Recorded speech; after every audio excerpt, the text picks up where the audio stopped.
Greetings and salutations. My name is OJ as always, and welcome back to another episode of the Overwatchathon, a series of videos where I go over every single character in, well, Overwatch.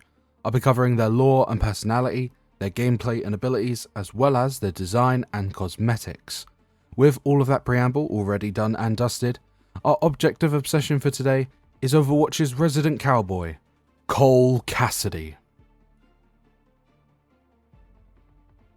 Now, before I talk about Cole Cassidy's lore, backstory, history, if whatever you want to call it, I do want to address that at some point in time, Cassidy used to be called Jesse McCree. His name was changed around 2021 due to, at the time, there being a sexual harassment scandal at Blizzard, where one of the employees named Jesse McCree, who the character was named after, was involved in said sexual harassment stuff. So they changed his name to Cole Cassidy and explained it in lore as him using McCree as a fake name to kind of run away from his past. I just want to get that out of the way and say that if you continue to call him McCree to this day, I have very little respect for you in any way, shape or form. It is not that hard, honestly. It's been like this for the last 4 years. He's been Cassidy for quite a decent amount of time now, almost half of Overwatch's lifespan even. So don't think it's very hard to just call him Cole Cassidy, or do what I do, just call him Cass. Simple as that. But yeah, I just want to address that his name was changed at some point, and if you continue to call him McCree, I just have very little respect for you. Full stop. But anyways, before I can actually delve into his story, backstory, etc., I'm going to make my life a little bit easier. As I'm sure some of you may know if you have watched my video on Ash, Cassidy and Ash share a lot of backstory together. Like, I'm not kidding, word for word, they share, a backstory. I use the Overwatch wiki to kind of read out the backstories and kind of, you know what I mean, like, kind of get me the information and stuff. But Ash and Cass literally have, like, the same backstory up until the point that he leaves the group. So if you want to know about Cassidy's involvement in the Deadlock Gang and all of that, I would suggest watching my Ash video if you wish to know that. Because, honestly, if I recovered all of Ash's lore in, Cass's video as well, this segment would end up being like an hour long, and I don't think I have that power in me. I've already talked about all of the backstory for Ash and Cass once. I do not feel like doing it again. So, we are going to jump ahead of time to the point in which he left the Deadlock Gang, and said point comes when he and his associates were busted in an Overwatch sting operation.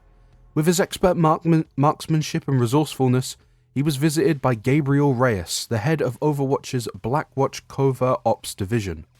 Reyes gave him a choice between rotting in a maximum security lockup or joining Blackwatch. Cassidy chose the latter.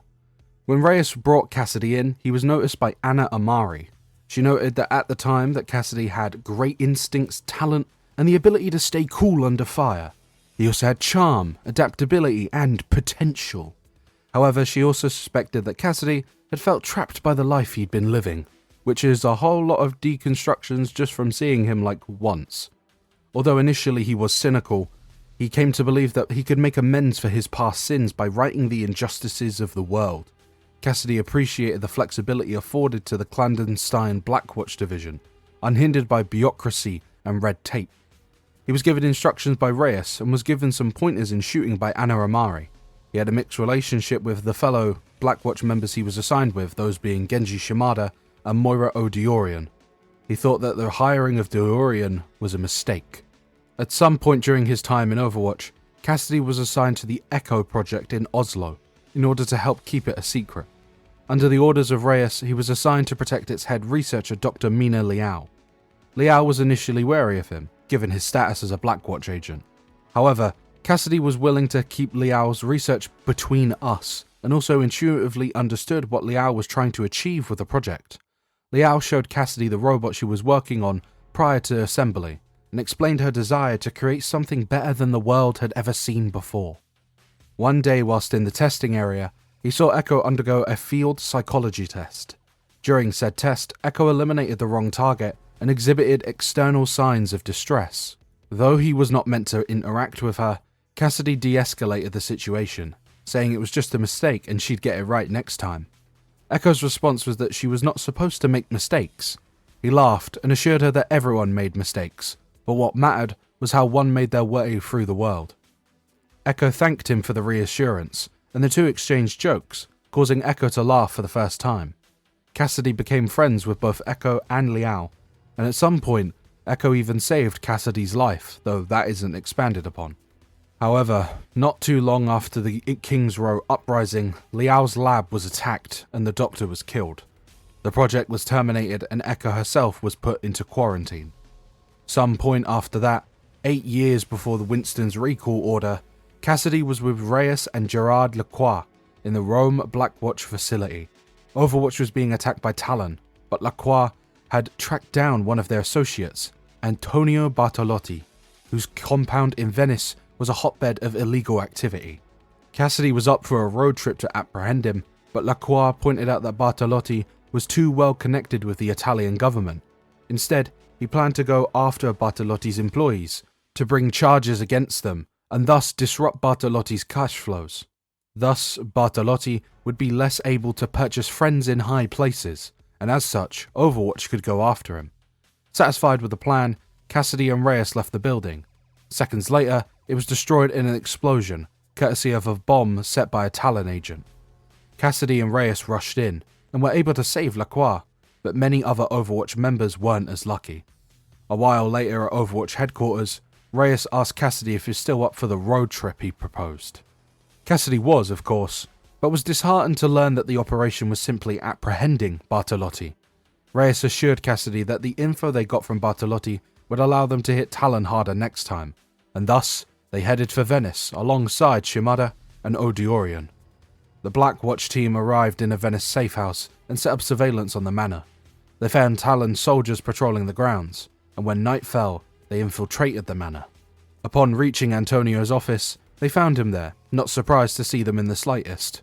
Nor was he particularly intimidated, as he pointed out that Overwatch abducting a respected businessman such as himself would be a public relations nightmare.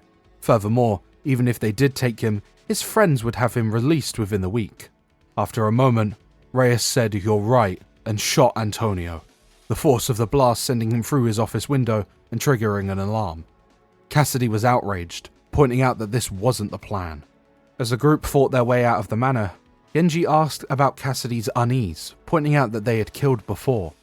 Cassidy pointed out that what had happened was an execution, and Genji simply responded with, "Dead is dead."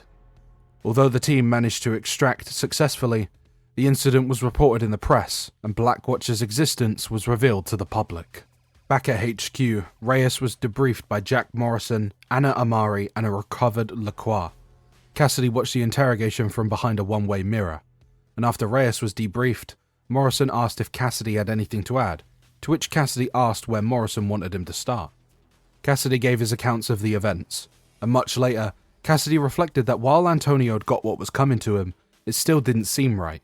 He also reflected that this was where it started to all go wrong, as not only had Blackwatch been revealed, but individuals within Talon emerged to fill the void Bartolotti's death had made. Now, of course, this entire story arc with Retribution has recently gained a lot more significance due to the recent reveal, release, inclusion, whatever you want to call it, of Vendetta, the daughter of Bartolotti, and by proxy, Cassidy is one of the people responsible in her eyes for the death of her father. And she does actually have a few interactions, I think it's a kill voice line, where she kind of mocks him, and Cassidy also mocks her in return whenever he kills her. But it's just interesting to see his kind of side of things, to see how he feels about the Blackwatch incident, because even despite his kind of upset with how it turned out, he still obviously believed that Bartolotti got what was coming to him. So it's kind of interesting how he kind of views the situation.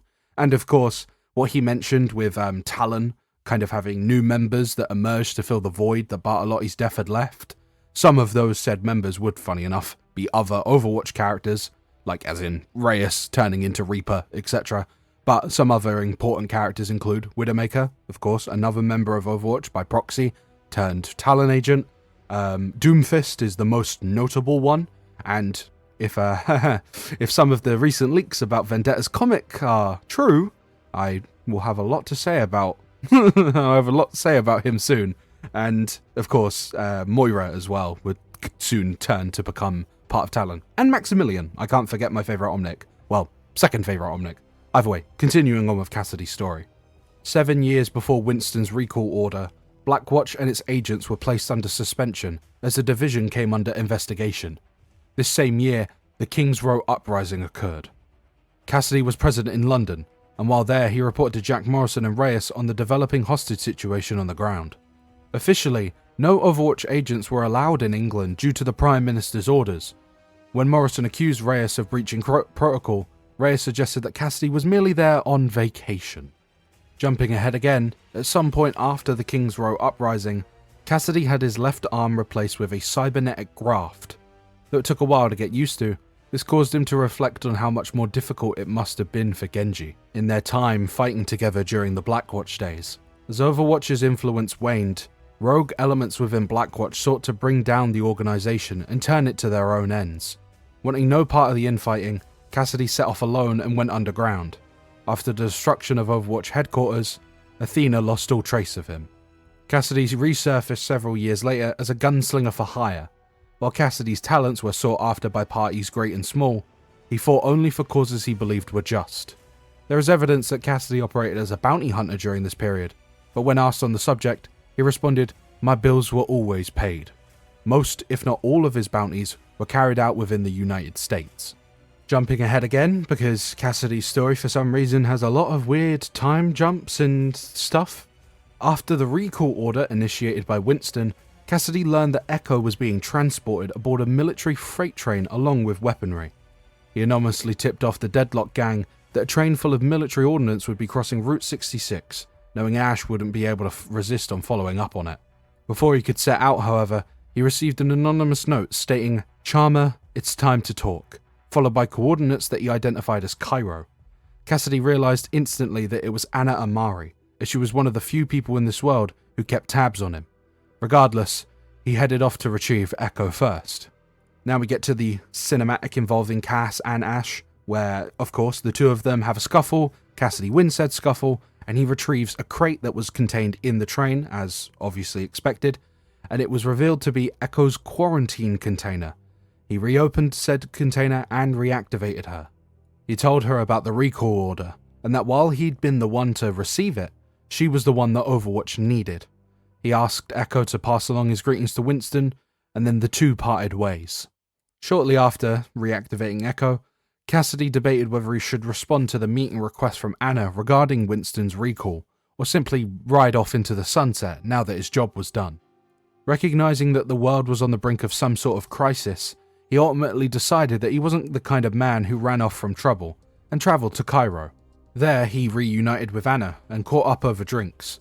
The conversation soon turned to Talon's recent activity hunting former Overwatch agents using the data Reyes stole from Watchpoint Gibraltar, which is of course seen in the, is the Recall cinematic? I think that is the correct one. Cassidy encouraged her to return and help lead the group, but Anna expressed reluctance, wondering if her generation should step aside to avoid repeating past mistakes. Their conversation, however, was interrupted by a Talon ambush. The two fought their way through the market and slipped into one of Anna's many secret hideouts.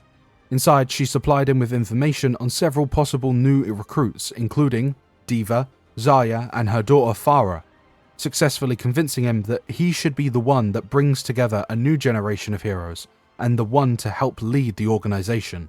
To make this new version of Overwatch better, to make things right, he had to be honest with himself and his team.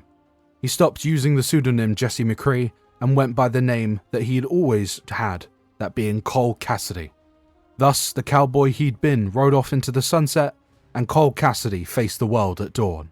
A few days later, he met with Farah outside of a burning warehouse, where she and her fellow Helix troopers had destroyed a Talon hideout. They headed to Helix's Cairo base, where Cassidy finally asked if Farah was ready to talk. She explained that Winston's recall order had already been sent to her by some others, and her answer to Cassidy was the same. Her place was here with Helix. Cassidy told her that he wasn't asking her to abandon her mission of making Egypt safe, but asked if this was where she was most needed. Farah replied that it was. Cassidy took Farah to see Anna. The Amaris had a strained reunion, and it was interrupted again by a Talon attack. Farah took to the skies while Cassidy and Anna fought their way along the ground. At Anna's suggestion, Farah led the Talon forces out into the open where she could take them all out at once. In this, she succeeded, but not without being wounded. Cassidy looked on as Anna treated her daughter's injuries, and the two made amends. Afterwards, Cassidy made his offer to Farah again. She remained stern on the subject, telling Cassidy that this wasn't a decision she could make lightly. Cassidy accepted this and told her that she knew how to reach him. The two shook hands and Farah flew off into the night sky. Afterwards, he talked with Anna, telling her that given the devastation their battle with Talon had unleashed, her cover had been blown. He asked if she needed any help getting settled, but she didn't answer, and Cassidy realized that she didn't need help. The two parted ways with Cassidy telling her that he had kept his eye on someone up north. He headed off, not noticing that Baptiste was watching him from the shadows. Cassidy made his way across Europe to reach Russia, and at this point, he had realized that he was being tailed by someone who was utilizing Talon tracking tactics. He changed trains 3 times, made his way in and out of different places, and yet the person on his tail still continued to follow. Inside of a train station, he made his move, getting into a scuffle with the man in question. They briefly fought, but Cassidy regained the upper hand, and the man introduced himself as John Baptiste Augustin, and claimed that he was a former member of Talon who'd been hunting him ever since he left the organization. He stated that he'd discovered that Talon had a list of Overwatch agents they were hunting, and that Cassidy's name was on the list. Their conversation was cut short, however, due to, for a third time now, Talon appearing to kind of ruin the party. The two of them fought against Talon and managed to escape in a train. In said train, once they had taken their seats, Cassidy commented that if Baptiste was smart, he could have set all of this up so he ended up owing him. Regardless, he told Baptiste that he had business to settle, and in the meantime to stay out of reach until he contacted him. He'd have someone check if Baptiste was legit. Of course, at the time, Baptiste was looking to join Overwatch to make amends for his wrongs.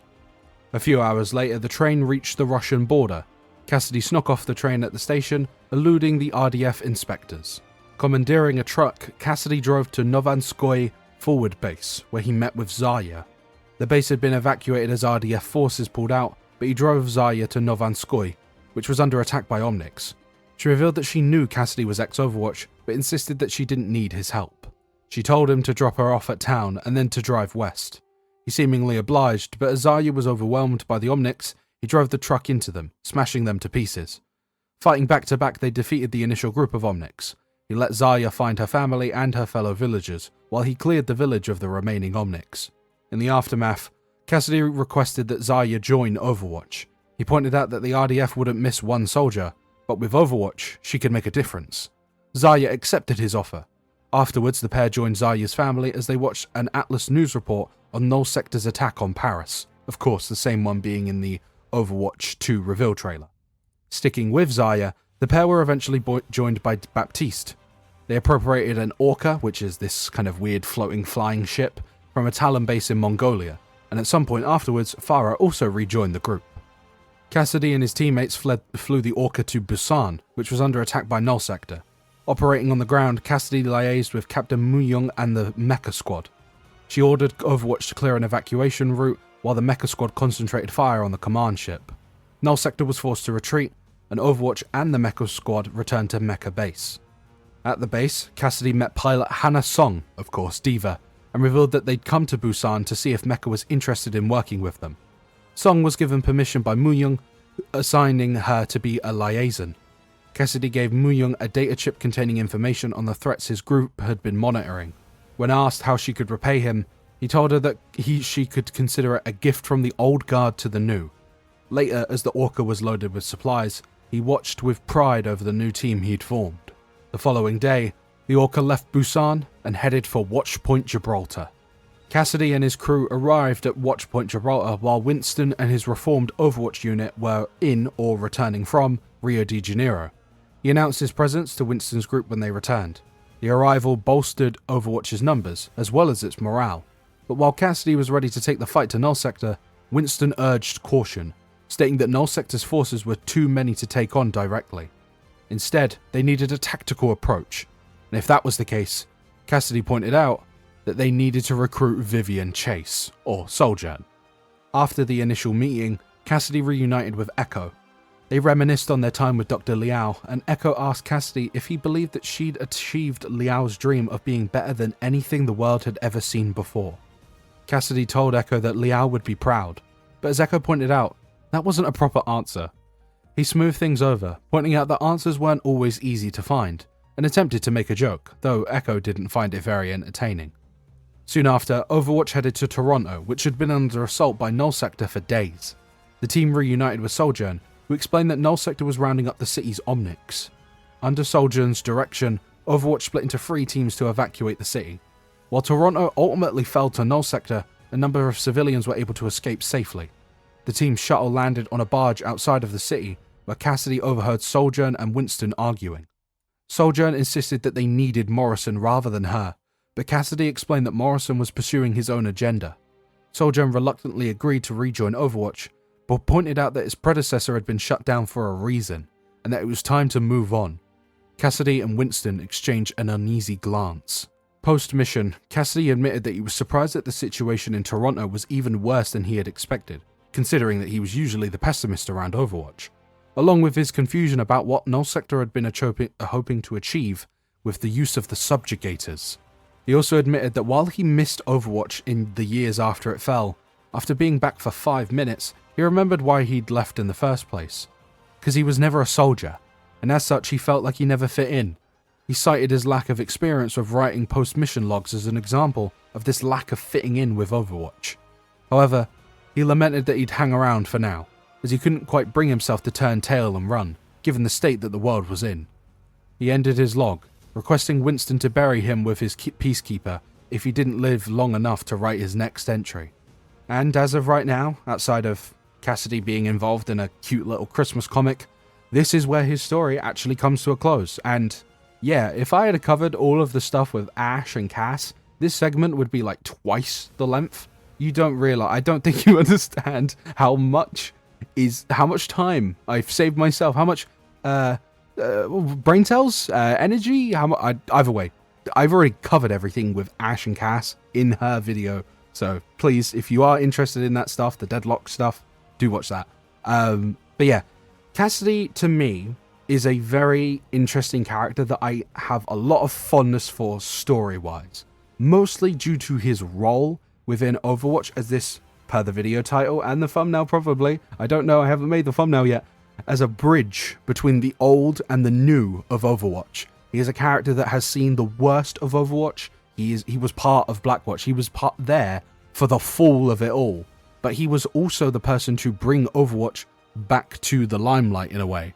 I know, of course, Winston plays a big role in that as well, but all of these like new members in Zarya, D.Va, and other characters like him, Baptiste as well, Farah, etc., are added to the roster by Cass through his initiative as a kind of way to make up for the fact that he did turn tail and run from Overwatch back when it fell apart. It's an interesting kind of character. He is interesting. I like him a lot. For the longest time, he was kind of just the cowboy. And even for all of Overwatch 1, he was kind of just treated as the cowboy. He had cool cowboy stuff and wow, yeehaw, he was part of the Deadlock gang. We had like, little specks of intrigue with his involvement in Blackwatch and him kind of being the voice of reason amongst the group of Blackwatch. He kind of stuck out in Blackwatch, considering, his partners were evil emo Genji at the time, Reyes, Reaper, and Moira. Yeah, he stuck out like a sore thumb in that group. And Overwatch as a whole, per his own admission. So it was kind of like, he was kind of like the voice of reason in Blackwatch for, of course, the Retribution mission. But besides that, he didn't really have much outside of, he's a cowboy, yeehaw, gunslinger, woohoo. But Overwatch 2 has really genuinely given him a proper cool character, like, pathway as this bridge between old and new. He is this kind of connecting piece that brings these old characters like Sojourn and in these new characters like D.Va and Zarya, at least in terms of, they're not new. Zarya's obviously been in the game since 2016, but you get what I'm trying to say. Like, he kind of brings all of these groups together, and he's like a kind of a silent heart of Overwatch in a weird way. Like, he doesn't express, like, his love for Overwatch explicitly, and he doesn't, he's not like standing there in the middle of a group hug saying, "We got this, guys," but he is there, and he's always kind of just in every small crack, bringing this whole, he's like the glue that holds up all these different pieces of Overwatch together. And I think that's a really, really cool idea for him. It's a neat way to use his character and kind of advance it forward. It's one of the best things about Overwatch 2, really. Seeing Cassidy be more involved and kind of have this bigger role in the story. It's great. I love it.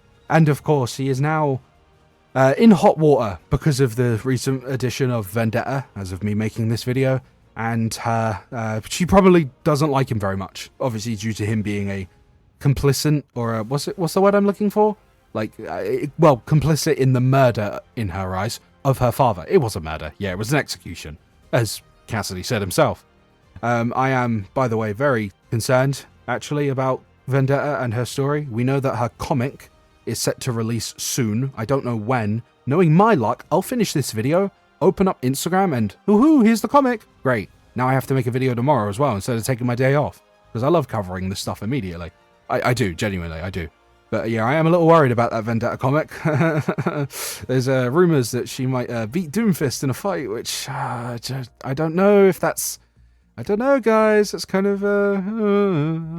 we'll see. We'll see if that comic comes out and it is the way that leaks have apparently made it out to be. But anyways, I'm going off track. Cassidy is a great character. I love him dearly. I think he is a great... Like, I love his evolution from, bad boy, cowboy. I'm the lone wolf. Right off into the sunset to, being the heart of Overwatch, the glue that holds it together, and the kind of connecting piece between the old and the new. It's a great idea for his character, good enough to the point that I obviously made it the title and the thumbnail. But yeah, I like Cass's story, and with all of that said, I'd like to now talk about his gameplay and abilities. Please do keep in mind I use OBS to record my audio and gameplay simultaneously, so if I sound a little bit different in the next few segments, I do apologise in advance. But with all of that said, let us now talk about Cassidy's gameplay and abilities. Right, so here we are in the ever so lovely and ever so helpful training range to talk about Cassidy's gameplay. And due to him not having a unique passive, we start with his weapon, known as the Peacekeeper. It has two fire modes, its basic one and its alt fire. And the basic mode does 70 damage at base. And it's worth noting that it is a critical weapon and it is hit scan, so there is no projectile time, immediately just hits whatever you click, and you deal double damage on headshots, meaning that if you hit a headshot at base, you are doing 140 damage every shot, pretty good. It is just a little bit, and it has a min-max fall-off range of 25 to 35 meters, and at max fall-off, it only does 21 damage. So that would be, 42 if you hit a headshot? And just to show, of course, what that kind of distance look like, I don't know why I said it like that. This is kind of like your max range. This is where you lose all of your damage to go, or it goes down to 21 at this range. But if you are, like here, you're at the max full 70 damage. Cass is a character that wants to be played in the mid range due to obviously that kind of fall off distance. Cass is a character who has a very low skill floor and a very low skill ceiling, in my opinion. However, that does not make him bad. Not at all. At all. Because Cass can be summed up with one question. Can you aim? If yes, you will do well. If no, you will do bad. If you can consistently hit headshots, you will kill everyone very, very pathetically easily. The only two DPSs, who of course you will be dueling most of the time, that can live two headshots from you are Bastion, May, and I think Vendetta. Half of Vendetta's health is armor, so can she? Just barely. But look at how much health that is.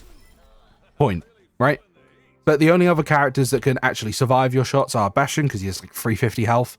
But then again, if we look at Bastion, what's he got? A big ass head hitbox, so not hard to hit really. And May has 300 health, so she just survives with a sliver. But most of these characters survive with enough that you can just punch them and kill them. But yeah, if you can consistently hit your headshots, yeah, Cass will be one of the best DPSs in the whole game. He's so simple. He, as I said, low skill floor, low skill ceiling. The skill ceiling is, can you aim? That's a fundamental game mechanic. That's not really a mechanic dedicated to Cass specifically. It's not like Cass has like secret tech that makes him so much stronger, and if you know it, and you're like the best Cass ever. It's like, I don't know, Wrecking Ball. Like, there is a big difference between a good Wrecking Ball and a bad one, because the good one will know Wrecking Ball's specific techniques. They will know his specific, you know, quirks and weirdos stuff. But Cass, there's no quirks. Your quirk is shoot gun. That's as simple as it gets. You aim gun at head, shoot it. And of course, as a self-proclaimed person that cannot aim, that's become a bit... I say that. Sometimes I have good days, sometimes I have bad days. Sometimes I have good games, sometimes I have bad games. Sometimes I hit my headshots and I feel really, really good about myself, and sometimes I just miss, like, every single shot on someone. Either way, his primary fires are, like, basically all your damage is going to come from, like, 999%, 9.9999999. You get a lot of it. All of your damage probably comes from just this. But you do have an alt fire, where you wildly fire the remaining rounds in your mag. So depending on how many mag or how many shots you have in your mag, you'll shoot all of them.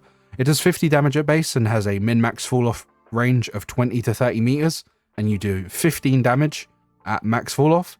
There's a spread of 6 degrees, and of course, I'm sure as many of you know, you just press right-click and you just spam all of your bullets at once in kind of like a random pattern. Sometimes they go up, sometimes they go left, right, center. And of course, it's just, I don't know, you kind of just use this whenever someone gets like up in your face, or I know you're fighting a tank. My favorite punching bag Roadhog, what the shit am I saying? Favorite punching bag Roadhog is a good example of this. If you're up close and personal with Roadhog, you can, you know, probably do more damage by just shooting him in the head, if you can obviously aim up close. But an easy thing is just dump the mag, because it's 50 damage a shot. You got 6 shots, so, you know, it's like 300 damage, and all you have to do is just press right click and you just look in a general direction. You just, yeah, simple as that.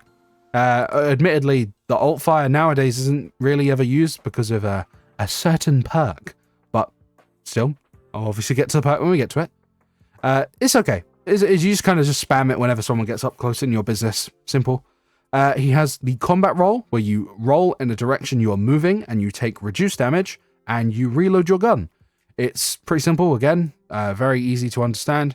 You can pass through enemy movement. I meant enemy heroes, so you get like no collision. It is a movement ability, obviously.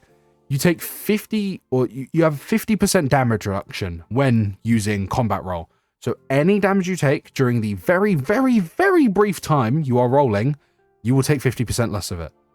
You can, theoretically, use this to survive a diva bomb. Theoretically. If you're outside of, say you're not standing right in front of it, if you're kind of in its range and you think you're probably going to die to it, you can clutch up and roll and survive it. This is like the most tech that kind of Cass has. It's that for literally like, I think it's like half a second or 0.75 seconds or something, you are kind of not invincible, but you know, you basically are.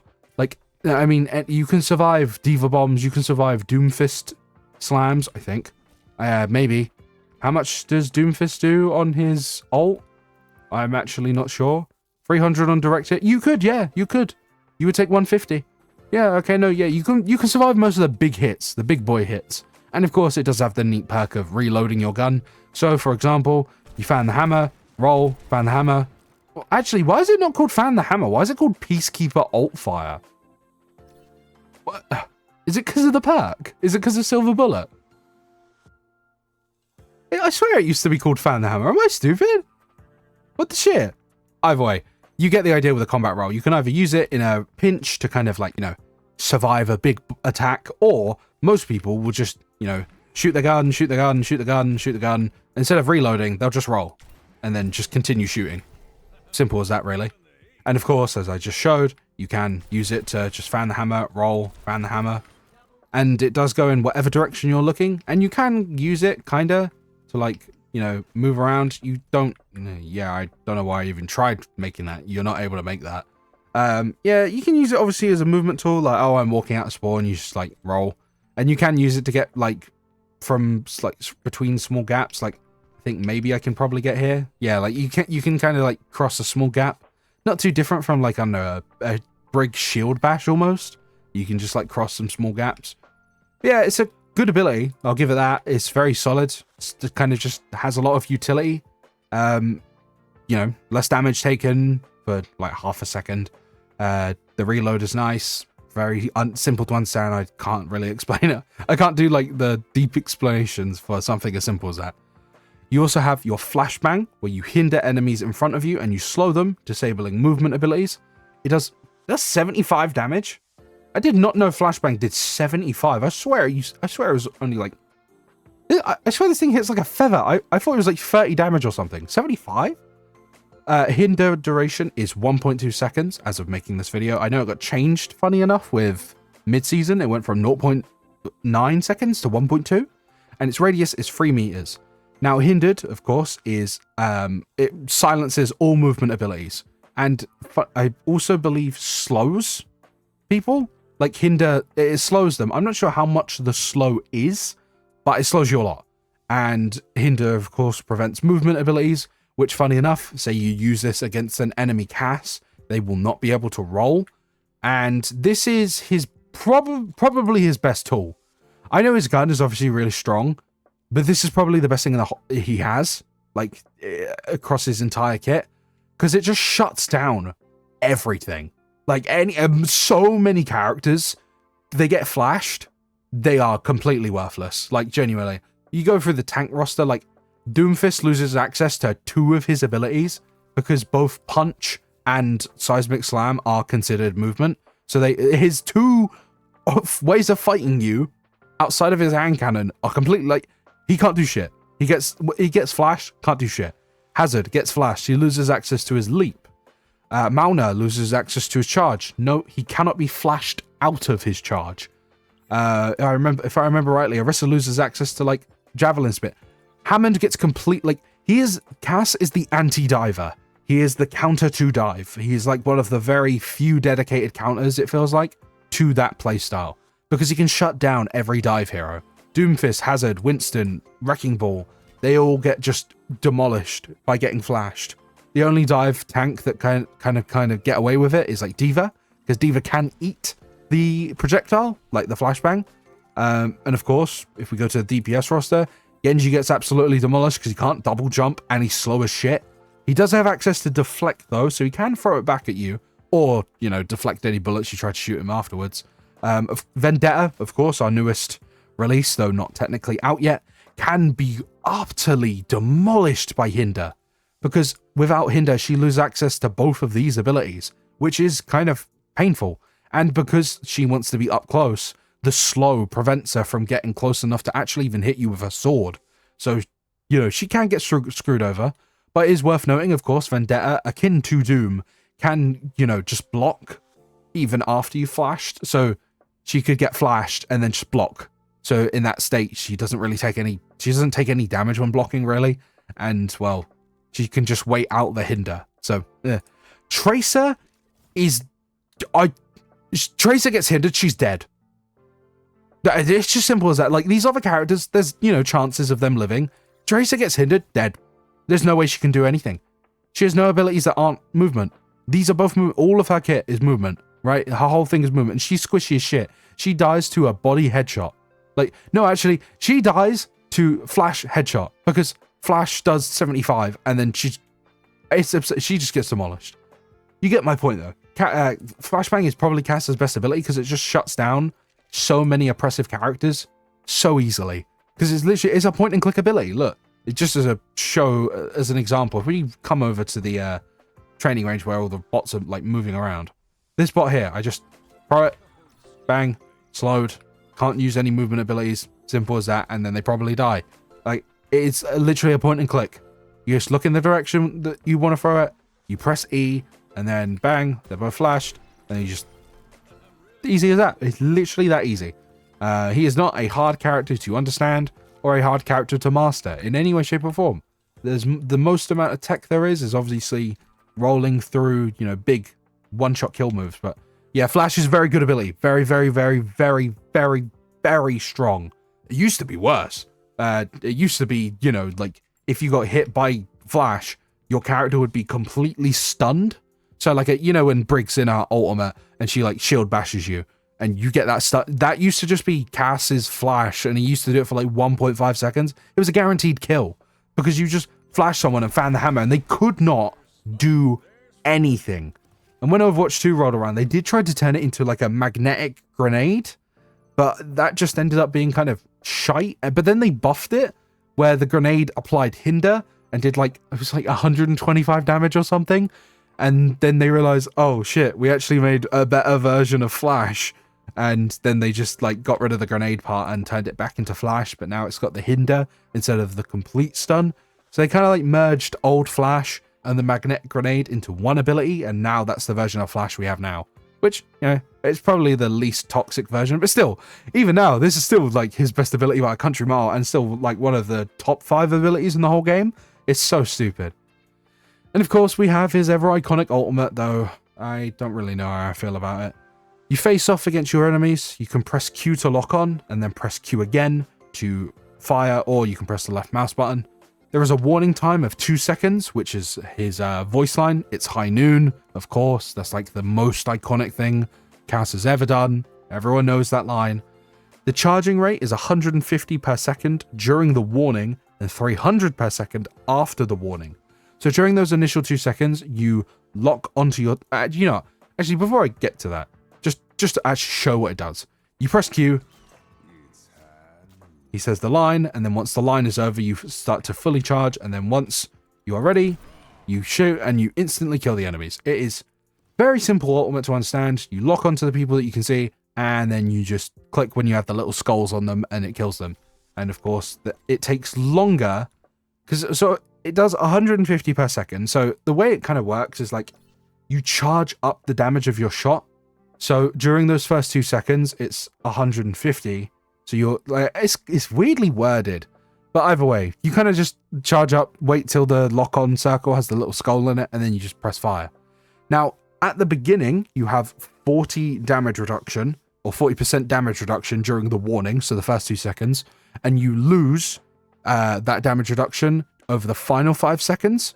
So, you know, it's like, it drops like 5. So it's what is that, like 5-ish% per second, a little bit more, like 6% something. And you also have initially a movement speed penalty of minus 70% during the warning, and it scales down to only minus 35% over the final 5 seconds. And it lasts in total 7 seconds. So again, just to show what that looks like, damage reduction, very slow, and then the longer it goes on, the faster I get, and the quicker I'm able to lock onto targets. And then of course you press, you know, your left click to kill people.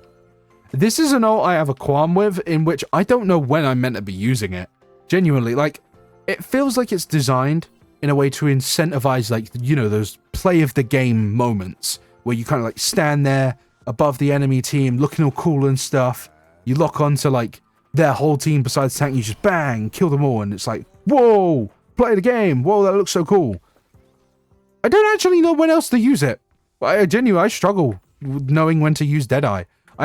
Sometimes I end up just sitting on it until the end of the game. I just don't use it. It's such an awkward ult to use. Like, maybe I'm just too focused on the idea that I need to get like, you know, 2-3 kills with it. Maybe I can kind of just start settling for like solo ults almost. But a lot of the time, I just end up struggling knowing when to use it. It's a weird comparison, I know, but not too dissimilar to like Baptiste's ult, where I just kind of sit on it. I just don't know when I'm meant to use it. It's weird. I feel like it is also worth noting that when you use Deadeye, you actually do reload your magazine. And obviously to show that, if I say deplete my bullets down to 1, use Deadeye, then cancel it, I have all 6 back. So some people do genuinely, like, you know, fight normally as Cass, you know, just keep shooting, blah, blah, blah, roll to reload the bullets. And some people do genuinely just activate Deadeye and deactivate it to get their mag back. Which, you know, that's a fair way to use it. Makes sense, right? Get your mag back. As I said, your Peacekeeper is really, really damn good. You're going to do all of your damage from it. So it actually might be more worthwhile just to get more bullets in it than trying to go for a big ult. But again, you can just like, you know, lower a few people and then just quickly, you know, do that. Or just do it to one person. But again, for me, it's an ult that I've kind of like struggled to know when to use, where like I feel like I'm too focused on trying to go for like, you know, play of the game moments, so I actually just end up don't using it. But it's a pretty decent ult. Puts a lot of fear in people. You can almost use it as like a tool to push people off the point. Like say that the enemy team's on the point, you need to contest. You can just use your ult and like walk around the corner and just just being there, you will force people to spread out and kind of like run away almost. So you can kind of like use it as an intimidation tool. It's kind of cool. Yeah, it's a very iconic ult, very good ult. Well, I say very good. I'm not actually sure how good it is. It's got, you know, it's got some unique little quirks to it, like the reload thing and etc. You can, of course, be knocked out of it by stuns, sleeps, hacks, etc. So that's worth noting. But otherwise, yeah, ult's pretty okay. Decent. I don't know where if I think about it or what I think about it. But yeah, you know. Anyways, moving on to his perks. He has Even the Odds, which is where you regenerate 30 health per second for each enemy targeted by Deadeye.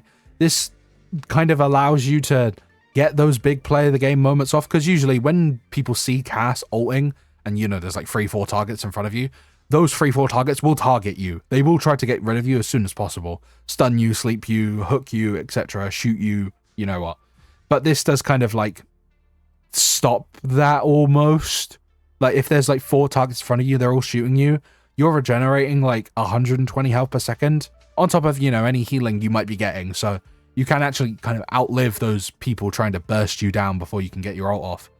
However, I do think the other perk is way better, that being Bang Bang, where you throw a second flashbang that travels farther, but both flashbangs deal 40% less damage. Now, I'm going to be so for real with you. I'm not using flashbang for the damage. I'm using it because it's a really damn overpowered ability that stuns and disables like every single character in the game. So you're giving me 2 of them?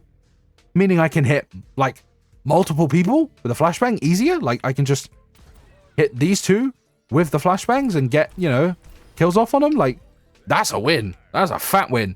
Oh, I missed my first flashbang on Tracer. Oh, I just gotta flick my camera and make sure the second one hits her. Like, oh no, I do remember it does throw out 2 in the direction. Either way, like, oh no, Tracer blinked backwards to avoid my flashbang. Well, the second one hit her. Like, it's too good. And plus, unlike the Deadeye one, this is a thing that affects an ability that you're using all the time. Like, this is only up during your ult. This is up all the time. This is the perks related to the ult, unless they're like really overpowered. In most scenarios, I never pick perks related to ultimates because they're just not worth it. Like Moira has the perk where she can focus damage or healing, like just specifically during her ult. I've never used it because I just don't see a point in it. Why would I do that when I can have one that makes it so my orb healing, you know, the orbs that I'm throwing out all the time are better. It's the same situation here. Why would I want a perk affecting on the ult when I can have a second flashbang, you know, really, really good ability, 2 of them now, but the price is, oh no, I do less damage. Like, genuinely, this is an overpowered ass perk. Like, 2 flashbangs? Are you serious? If they wanted to nerf it, a good way to do it is just decrease the duration of flashbang. Like, instead of doing 40% less damage, make it deal 50% less hindered duration, like 0.6 seconds or something. Maybe? Actually, maybe not, actually, because if it's 2 flashbangs, that's 150 damage. Tracer could get 1 shot. Tracer could easily get 1 shot. Yeah, maybe not. Yeah, this is the better perk of the 2, in my opinion. Now you have his major perks, first of which being Gunslinging, where critical hits with your primary fire reduce the cooldown of critical roll or critical roll. Hold on. That's the D&D podcast with Matt Mercer. How did that even... I don't even watch that. I just know about it. And Matt Mercer plays Cass, by the way. Like, how did I... That's stupid. Why did I say critical roll? That's so dumb. On all characters as well. Critical hits with the primary fire reduce the cooldown of your combat roll by 3 seconds. This is a very good perk if you can aim. And again, I have said this many times, I can't. It's a very overpowered perk, actually, because combat roll is only on a 6-second cooldown. So if you roll and hit like 2 shots, you've got your roll again. You will never run out of ammo as long as you keep hitting headshots. And of course, you'll be able to take that reduced damage more often. It makes you harder to kill, and obviously keeps your ammo refueled. Like, yeah, it's a very good perk, but again, it does require a bit more skill to use because you need to aim. And unfortunately, its competition is one of the best abilities in the whole game, which is Silver Bullet, where you replace your fanning of the hammer with, well, the Silver Bullet. It's replaced with a piercing shot that inflicts bleeding. Combat roll and Deadeye reset its cooldowns. This is a really strong ability. Now, as a show, instead of, fanning the hammer, you'll now kind of aim down sights almost. I don't know, your camera like zooms in, and then you'll shoot your shot, and it does... I'm unsure how much damage it actually does, funny enough. I think it's the same as like a base shot, maybe? Like, potentially? Like, obviously that's with the damage. I think it's like, it does the same damage as, like a single shot. And funny enough, it takes one bullet out of your magazine. But then it applies the bleeding, and, well, that's like... How much are these bots again? Like 225, 200 or something? So what? It's like 125 maybe in terms of damage, which, quite strong. And of course, if you hit a headshot, it's, might be a guaranteed kill on most characters, actually. Who's a good person to test this on? Oh, Hanzo. Hanzo got like 250? Actually, I shouldn't fling that around. How much has you got? 250, right? So same health as Cass. I could have just used Cass as an example. Either way, headshot. Basically in killing range. Not punch killing. Oh no, punch killing range. Okay, no, it is punch killing range. This is a very good ability because, again, although, fan the hammer can be good, it's, useful, you just look at a person and just... What can they do?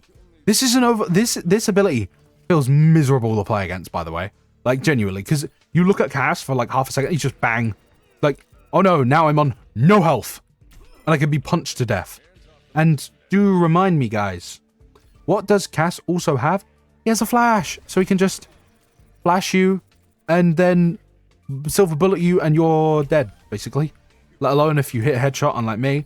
And of course, you can chain silver bullets, so you can roll silver bullet, which then, of course, just continues the debuff. Like, silver bullet just feels really strong. I'm not exactly sure why it feels so strong, but it just does. Like, the bleeding is, debuff, a status effect that hurts. I don't know, it just feels... Because, like, fan the hammer, you're not really using fan the hammer much in most scenarios. Most of the time, you are playing at mid-range, and, you're just shooting away at people, etc. So getting this extra bullet in your mag that you can then afflict bleeding with and leave, the majority of characters in punching kill range, let alone, say, for example, I headshot this bot, let him bleed out, put him in flashbang kill range, even with the one that deals 40% less damage. It's good. And remember, you can, of course, kind of chain them into one another. You can obviously, like, I don't know. Silver Bullet feels really, really damn strong. I'm not exactly sure why. It just is very consistent. You don't even really need to hit the headshot for it to be useful. Like, the body hits are good as well. And funny enough, you can have Silver Bullet up almost all the damn time because its cooldown is 8 seconds, I believe. I think. Let me attest. Yeah, 8 seconds. So you'll have your combat roll ready more than you'll have your Silver Bullet ready, meaning you basically have your Silver Bullet ready all the damn time, right? I don't know. Silver Bullet's really damn strong. It feels really damn strong. It feels kind of miserable. Actually, I know why it feels miserable, because any damage a DPS deals does the healing reduced, and because this is a damage over time effect, it constantly procs the roll passive, which, ooh, that actually really, yeah, no, I see why. I see why now. Because if you're bleeding out and you need healing, I mean, you're getting reduced damage just by the tick damage. Yeah, that's nasty. Yeah, nasty. This is the better one, at least in my experience.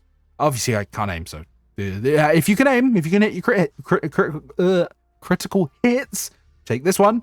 But Silver Bullet, I would even argue it's better than that, even with even with like someone who can aim. Right, you get the idea. Yeah, Cass's gameplay, very simple to understand, very easy to understand. No, not much of a skill ceiling to it, all things considered.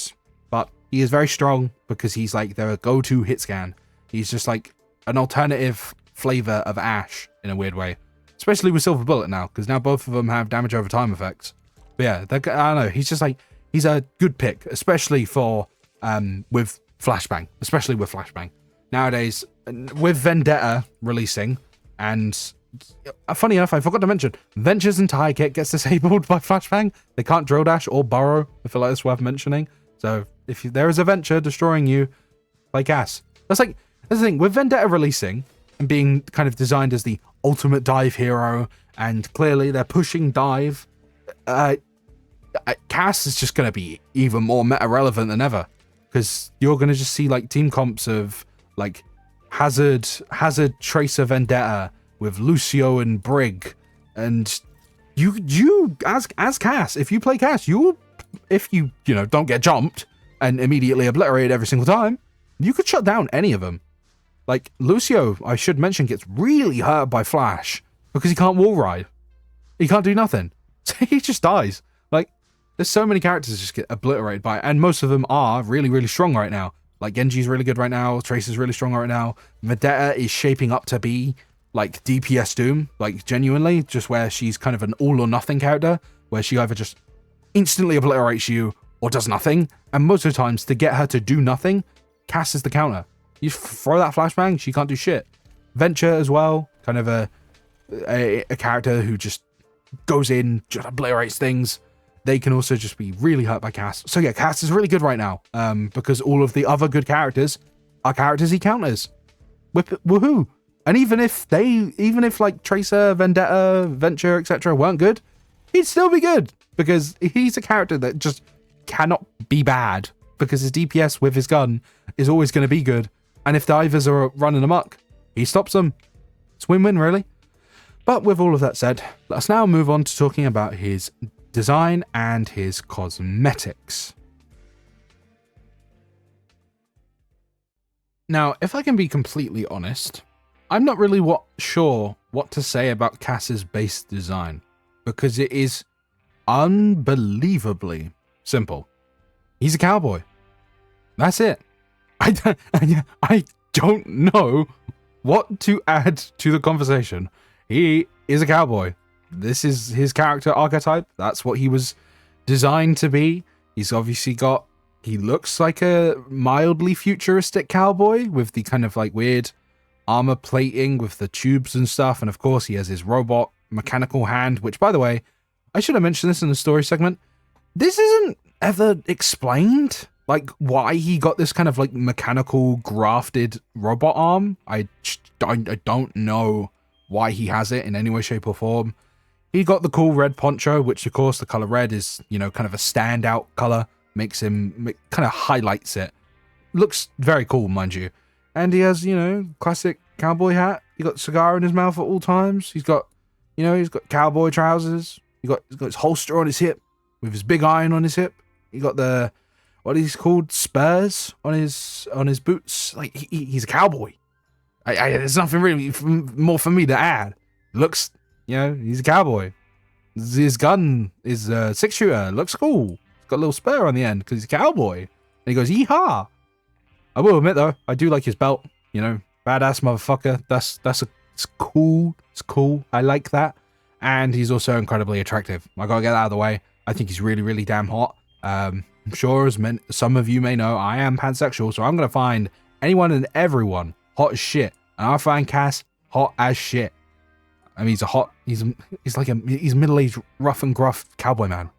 How's that not hot? That's like go-to hotness. But yeah, base design for Overwatch 1 at least is fine. It's cowboy. It's iconic for a reason, right? But then again, why is it iconic? I don't know. I don't actually know. Everyone recognizes Cass, but I don't know why people recognize Cass. Because you could show someone who's like never played Overwatch the silhouette of Cassidy, and they would probably just think cowboy. I don't know, Arthur Morgan, Clint Eastwood. Well, yeah, I say Clint Eastwood. That's the actor, but you know who I'm on about. The character. He's obviously inspired by cowboys. Clint Eastwood himself. I mean, he has a voice line. Well, there you go. That's the voice line in question. Easy peasy. Overwatch 2 design, just like many others, is kind of like a cleanup of his design almost. His robot arm is now bright white. He's missing the spurs on the back of his things. Like, he's lost a lot of the cowboy influence. And it's kind of, he still kind of has it, right? He's got the red poncho, he's still got the hat, he's still got the cigar. He's a bit more rugged, like he's got a bit of a fuller beard. Like here he's kind of just got a goatee, whereas now he's got kind of like a full beard. His hair's a bit more scruffy. But yeah, like his outfit is a bit more clean. Like the gloves he wears aren't as, you know, dirty. He's got like normal trousers on, pardon me. Yeah, he's just kind of like cleaner, and it's kind of a little bit more boring. Like the white arm really kind of annoys me. Like the silver works, the silver looks cool, but now it's just kind of white. I just don't think it looks as cool. It just kind of sucks. And the hat kind of just does, I don't know, like losing that, what you call it, that gruffness, that dirtiness for a cowboy just kind of like removes the coolness. He just feels clean. He feels sanitized. He feels a little bit more boring. Give him props though. I do like the gun more. I like the kind of like engravings on the metal, and the way they kind of, was it the grip has like the little details on it. I don't know what those are called. This thing here, you can see like the marking thing here. You know what I'm on about. I like the gun more for Overwatch 2 design, but like everything else I think is generally a downgrade. The fuller beard looks nicer, but I get the idea, right? He's looking cleaner to obviously like move on from his past and become a new man. I get the idea. Makes sense for a story. I just think it doesn't look as cool. But then again, that's just me. But yeah, base designs are pretty good. Everyone recognizes them. I just don't really know what else to say besides he's a cowboy. And moving on to his cosmetics, and it's worth obviously checking on the filter. Cassidy is a very, well, yeah, I know he's a very, usually I try to like, what would you call it, rate how many skins characters get, like kind of obviously discuss how skin distribution works in this game. Cass has always been quite a popular character, and weirdly enough, I actually expected more legendaries for him. A lot of them are, funny enough, Battle Pass legendaries, at least Overwatch 2 wise, right? Because you got like Longhorn, Delinquent Cole, Oni.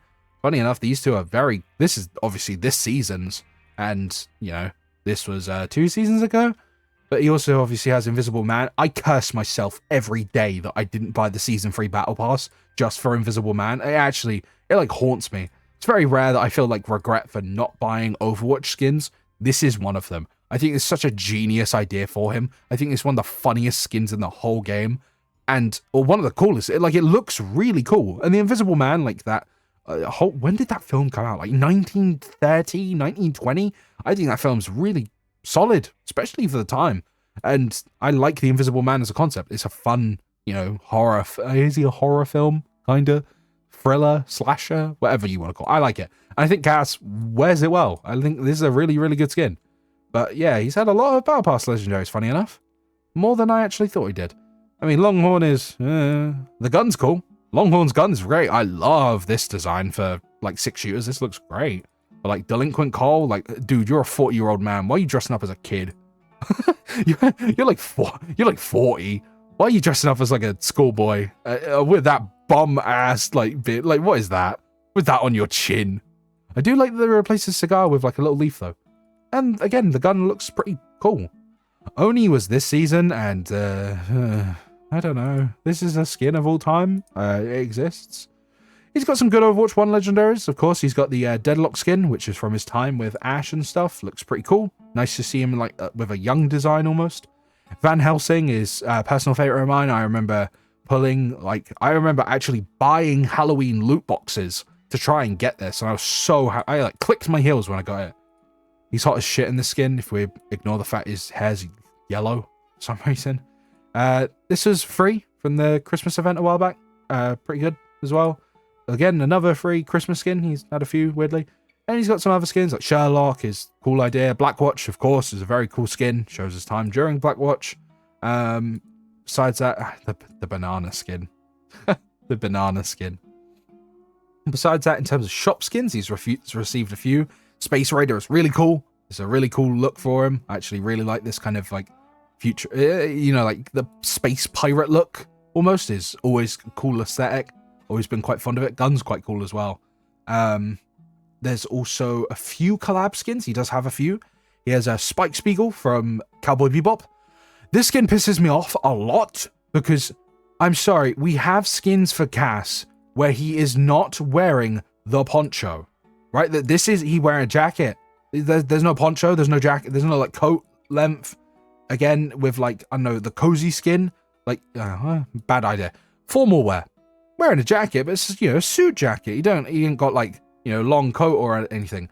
In this, like, can I stop pulling up skins where he's actually wearing a poncho?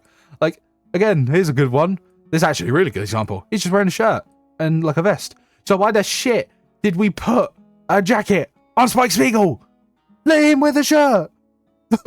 Why did we have to put this bum-ass jacket on him? It doesn't... Yeah, I knew he wore it, but it doesn't look cool. Just leave the shirt. Why did you put this bum... It ruins the design. It just looks bad. It doesn't look right. He doesn't really... I know it makes sense why he's Spike. It's literally called Cowboy Bebop. Clues in the title, right? But this... He just looks kind of silly with the hair. And, like, this jacket is pissing me off. I hate this jacket. Get this off him, please. And, I mean, the gun's cool. Turning the ship into a gun, cool idea. I like it. And, funny enough, he only has one other, which is the Nerf or Nothing skin, which is so stupid. This is such a dumb skin. It's so funny. I owned this gun as a kid. This gun here, this Nerf gun, I owned it as a kid. I was like... I was giddy when I saw this collab getting out. So I saw this gun. I was like, holy shit. I owned that as a kid. Like, this is so sweet. It's awesome. And he does also have an Overwatch. Like, yeah, he only has 2 collab skins, which I do think is a bit surprising. He also has my favorite skin in the whole game, or one of them, at least. This is like a top 10 skin for me. I love the robot cowboy look. This looks awesome. Really reminds me of V1 from Ultra Kill with like the single glowing yellow eye. It's honestly the only reason I bought it. It's so cool. Such a good skin. And speaking of going back to that Nerf collab, this is the funniest highlight intro ever made. Look at his face at the beginning. Look, I cannot stress how funny this is. Look at him. He's 40. He's 40 years old and he's got the big, stupid smile on his face holding his gun up. Like, the memes that came out from that single shot at the start are so funny. Me showing the cashier my 100% discount offer, like stupid ass stuff like that. Too funny. And he does also have the Cowboy Bebop highlight intro, which is pretty cool as well. But yeah, I'm never taking this off. I bought just the highlight intro because I just thought it was too funny. It's perfect. It's perfect. And surprisingly, he doesn't have a mythic skin yet, which I do think is quite surprising. Can't believe like Junkrat got one before him. Crazy. But he does have a mythic weapon, which I do own. Mostly just because when did this come out? It was last season, right? Am I stupid? If I just pull up the mythic shop, this was last season, right? So yeah, because the mythic was Sojourns. Can I pull this down? Damn. Yeah, it was Sojourns. I didn't... I'm holding off on... you can see that I'm hoarding like 100 prisms because I just don't really want anything right now. And I didn't want Sojourn's mythic, but I had like 160 at the time, and I needed to get something. So I just got his thingy, only really for the flourish, because, you know, spin gun rounds, gun look cool when spin round, and woohoo, and you know, yeah. I need my stimulation, right? I'm an autistic guy. Me like walking around spinning gun on my hand. It looked cool. So yeah, it's a cool mythic weapon though, I'll give it that. And they did turn the Nerf gun into a weapon skin as well, which is neat. But yeah, Cass across the board is, you know, cosmetics. He gets a decent amount. He gets a lot of Battle Pass legendaries. And that keeps people happy, I suppose. Ugly ass skin. Not even going to talk about it. But yeah, pretty good. He's got a decent amount of cosmetic. I don't feel like he gets too many. Like, getting like one every other season or so is fine by me, right? It's my kind of like golden rule for characters to kind of like get one every other season or every 2 seasons if they're like really unpopular. Like, but yeah, fine enough. Decent cosmetic lineup is really good, all things considered. And yeah, take that jacket off, please. Get this stupid jacket off, please. Anyways, with all of that said, this is the end of the video. I would like to thank you for sticking with me to the end. Like, comment, and subscribe if you feel so inclined, if you enjoyed it as well. I hope you have a lovely rest of your day, whether it be a good morning, afternoon, evening, etc. And the next video in this series is a 50-50. It's either going to be on Echo, my beloved robot lady, or it's going to be on Vendetta's comic, because I have no idea when that's coming out, and I have a very bad feeling about it due to the supposed leaks that might be true or might not be true. Either way, depending on whenever the comic comes out, I'll make a video on it. Otherwise, the next video in this series should be on my beloved Echo.